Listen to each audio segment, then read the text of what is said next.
Today, let's learn the summary of the poem The River. This is taken from Unit 4 Part B from the 9th Standard English textbook SSC Board Telangana and Andhra Pradesh. On to the summary now. The river. We all know river is a source of drinking water, and here we see the river being compared to man, that is the stages of river being compared to the various stages of life of man. Right? On to the summary now. Let me read the first stanza for you. River, river, little river, bright you sparkle on your way, over the yellow pebbles dancing, through the flowers and foliage glancing, like a child at play. So here the poet tells about the starting stage of the river, where it is very small, and this stage he is comparing with that of a child. Right, and he says, river, river, oh river, you are sparkling and moving away. Sparkling means when the sun rays fall on the river, there is a shining thing on the surface of the river. That is a sparkle. The diamond sparkles. So what he says, oh river, when you are going, you are sparkling very beautifully, and you are going over the yellow pebbles. Pebbles means small stones. You are moving over the yellow stones, dancing, and dancing in the sense little children, small children, they dance and move. So that way you are dancing and going through the flowers and foliage. Foliage means leaves. So you see on the either side of the river there are small bushes, small plants on that small wild flowers. So through the flowers and leaves you are glancing. Glancing means telling hi, bye, and you are moving ahead. Then river, river, swelling river, on you rush through rough and smooth, louder, faster, brawling, leaping, over rocks by rose banks, sweeping like impetuous youth. Now the poet compares the second stage of the river, wherein the river is swelling. Swelling means becoming bigger in size. So you know, after a little while the river gathers the momentum and it becomes speeder. It becomes bigger. It becomes huger in size. So here he calls the second stage of the river as a swelling river, that is becoming bigger. River, river, swelling river, on you rush through rough and smooth. You are rushing and going. You are just moving faster. You are going ahead. You are breaking all the hurdles and obstacles and moving forward. On you rush through rough and smooth. Baby, the surface is rough or smooth, doesn't matter for you. You just go ahead.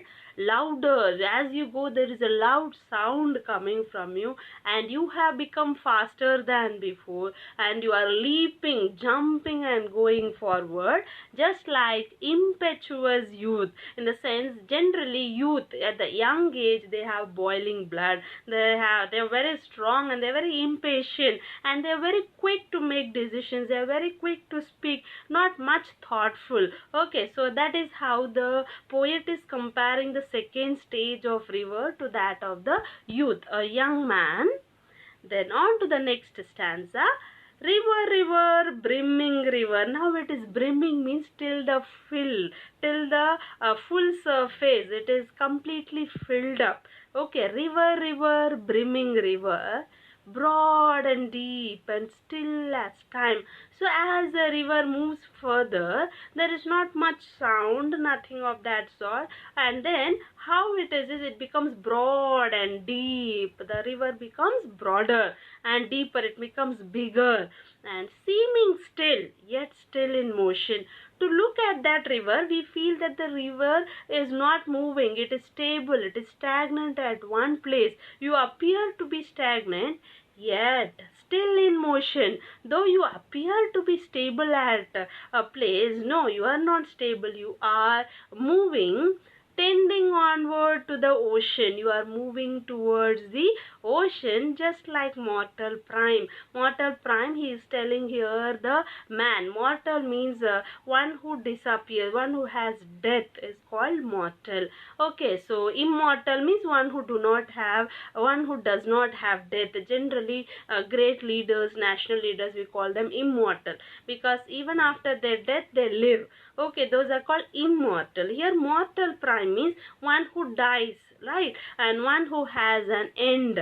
Okay, so here what he says is just like man and his age, after crossing the youth, he becomes very stable and he becomes very mentally mature, and he doesn't show off, he doesn't boast off about himself, he doesn't make his presence felt anyway. He is very thoughtful, he is very silent, he is very mature, and he deals things thoughtfully. So that is what he compares the third stage of the river. So he says, though the man seems to be stable, he is still moving towards what? Moving towards the ocean. Okay, ocean is where it is a boundless ocean, right? Man is going towards the boundless heaven. That is what he is thinking about. When he was a youth, he was not much bothered, but when he gets to the mental maturity, he thinks about what next, what will be the consequence,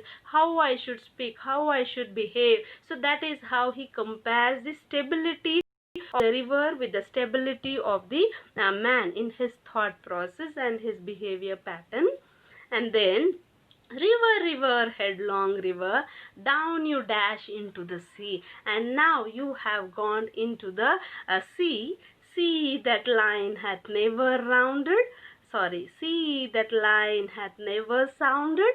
Sea that sail hath never rounded like eternity. So now man in his last stage, he goes towards heaven. The heaven here is compared to the sea. The sea is a mystery to us. There is no one, or you can't say that every part of the sea, the depth of every part of the sea has been measured, or anyone has traveled every part of the sea. No, there are many parts of the sea, water, that man has not traveled so far.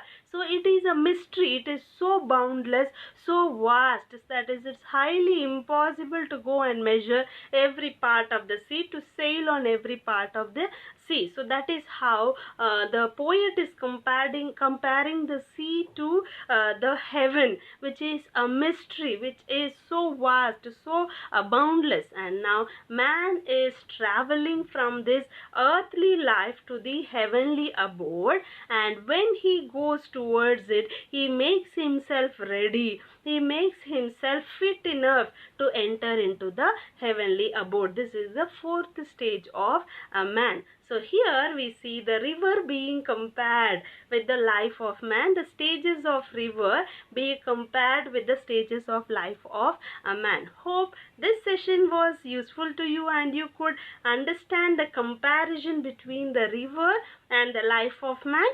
Thank you and have a nice day. And do comment in the comment box below, and a click of a like button will be very much favorable for me. Thank you and have a great day. Thank you.